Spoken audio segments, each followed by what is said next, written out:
I was drawing a tree when my dad stepped into my room at the psychiatric facility. I was hardly aware of his presence, just coloring my tree trunk in a light shade of brown. "How has your day been so far?" he asked. My hand paused mid-air over the paper. Only silence filled the empty space between us. My dad then motioned for me to come and sit beside him, and almost mechanically, my feet dragged me to the bed, and I took a seat. I don't remember for how long he had tried to get through to me, let alone what he said. But I vividly remember the moment my attention snapped.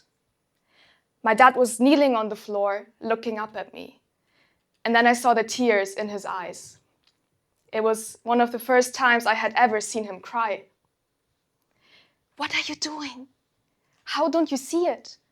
he whispered, and I couldn't utter the words that were building up in my throat, but in my mind, they were as loud as a scream. "I don't know.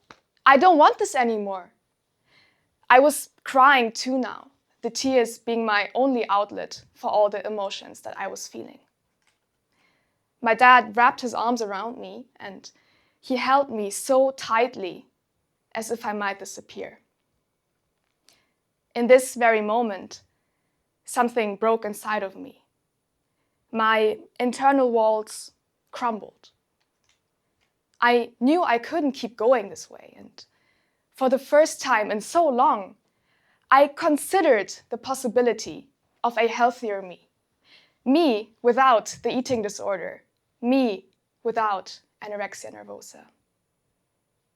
It's June 24th, 2020, the day I was hospitalized because of anorexia nervosa, which is a mental illness characterized by excessive exercise, very restrictive eating, and ultimately an intense fear of gaining weight. While awareness is rising in society about eating disorders, many of us still have preconceived, often false ideas of what anorexia is and why it even occurs. If we just reduce it to that mere wish of being skinny, we don't see it as the highly complex mental disorder that it actually is. You know, people with anorexia don't just write, "Nothing tastes as good as skinny feels," or other mantras on their bedroom walls. It's more than that. Not only is it complex, it is also sadly highly dangerous. Estimates suggest that more than 10,000 people worldwide die from anorexia each year, which makes it one of the deadliest of all psychiatric disorders. And that number is huge, isn't it? And yet I believe there are so many more young people battling eating disorders than we think. They're just not visible. So nobody recognized that my personal glow-up journey during the first COVID lockdown was slowly but surely transforming into a scramble for self-love. Weight loss became my newest measure of self-worth. So first thing in the morning, I stepped on a scale, hoping for the number to be smaller than on the previous day. Soon, it wasn't just about seeing smaller numbers anymore. It was about making the weight loss itself even faster. If I could drop 300 grams in one day, what if I make it 500, 700? What about a kilogram? My days became entirely structured around workouts and meals. So after my initial morning exercise, I had breakfast at 10 o'clock, exactly 16 hours after my previous meal. Every single day, I went for a run. And I remember myself running and running until I simply couldn't take it any longer. Despite my obvious physical exhaustion, I just kept pushing myself harder. So I added high-intensity training to my daily workout routine, all the while reducing the portions that I ate just a bit more each day. Food and exercise was literally all that I've been thinking about, 24/7. From a psychological perspective, My obsession with losing weight gave me a sense of purpose and control, especially during the uncertainty of COVID. It sort of protected me from the feelings I was so desperate to avoid, those feelings of imperfection, rejection. By pouring all my energy into that one goal, I didn't have to face my lack of self-worth. My self-love became dependent on how disciplined I was, even when that discipline meant starving myself. So what started as that health journey, applauded by my friends, by my family, slowly morphed into an addictive mental disorder. Because that's what anorexia ultimately is, an addiction. And actually, the German word for anorexia is Magersucht. All the Germans will know what that means. Addiction to thinness. And anorexia's inherently addictive nature is what makes it so dangerous in the first place. Think about it. At the beginning of its emergence, an addiction operates under your conscious radar. Neither you nor anybody else really notices its profound impact on your mind and body. But then over time, its force becomes so strong that it keeps pulling you into that self-destructive, vicious cycle. So while running away from your greatest fears, you run straight into the embrace of your addiction. So let us return to what was probably the lowest point in my journey, to June 2020. That psychiatric facility I was sent to was governed by a lot of rules. My most hated one, leaving the building was forbidden. This meant no going for walks, no having time for myself, no breathing fresh air. Essentially, my life was confined to a small room, to 4 solid walls.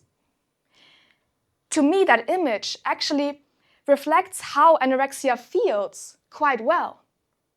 Because initially, exercising, dieting, they were my control mechanism, my safe space, right? But the more I started relying on this mechanism, the more it took control over my decisions and my whole life. So what once felt like a safe space to me slowly turned into that tiny room with 4 solid walls that were getting smaller and smaller with every calorie I burned, with every workout I completed. Anorexia was the addiction that trapped me inside the very prison cell that I created.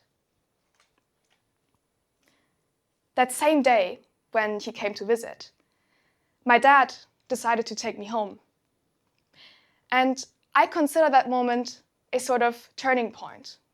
The point where I decided to give recovery a try. And to be really honest with you, it started off as a complete shit show. My repulsion towards eating was so intense that gaining weight, the primary goal at the start of recovery, was extremely difficult. And I obviously knew how important it was for me to regain all the muscle, all the fat that I lost. But still, I often felt locked inside my own mind, held captive by the same old thoughts of, oh no, this has too many calories, or no, I can't eat this, I haven't even done sports today. Looking at how anorexia affects your biology, this makes a lot of sense. And actually at this point, I wanted to include a disclaimer, but as Ujval told us, we don't do that. So I own my stuff and I know my science. So people with anorexia lose weight everywhere, including inside their brains.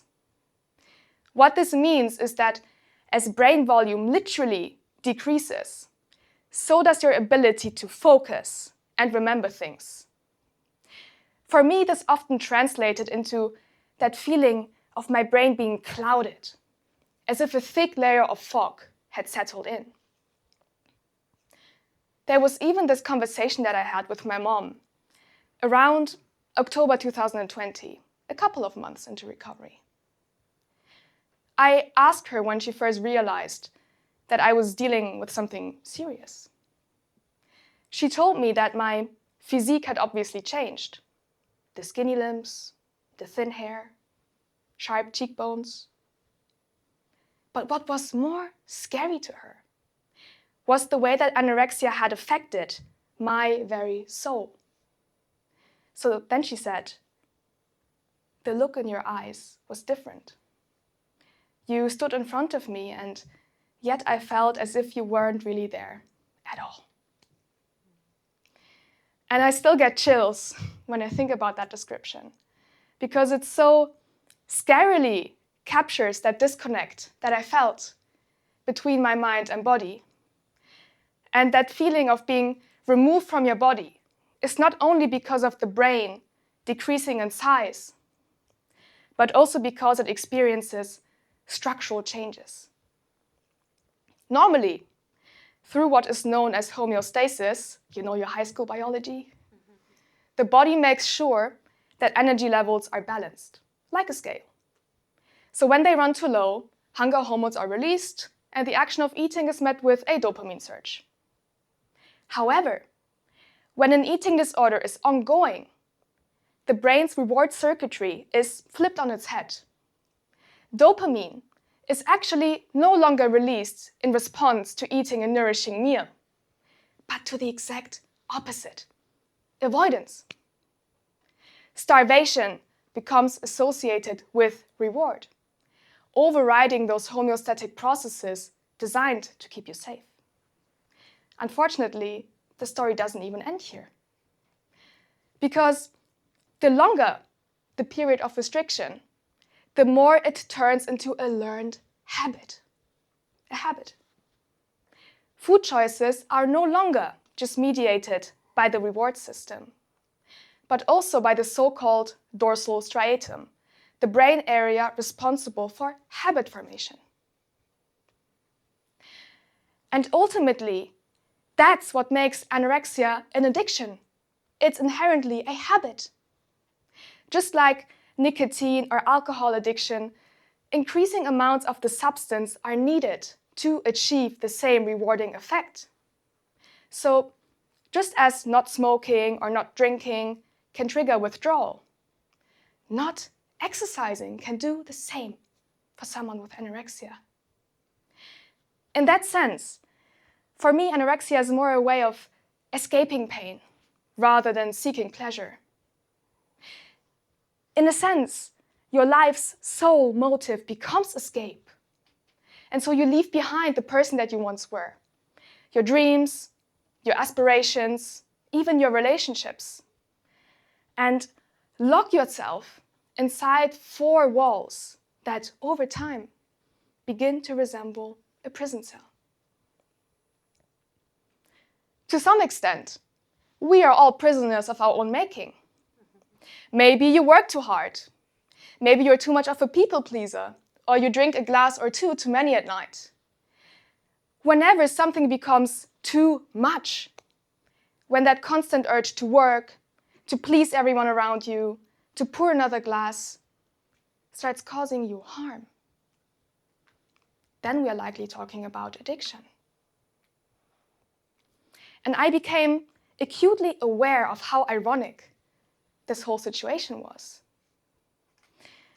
I obviously knew that just submitting myself to the addiction would have been absolutely devastating.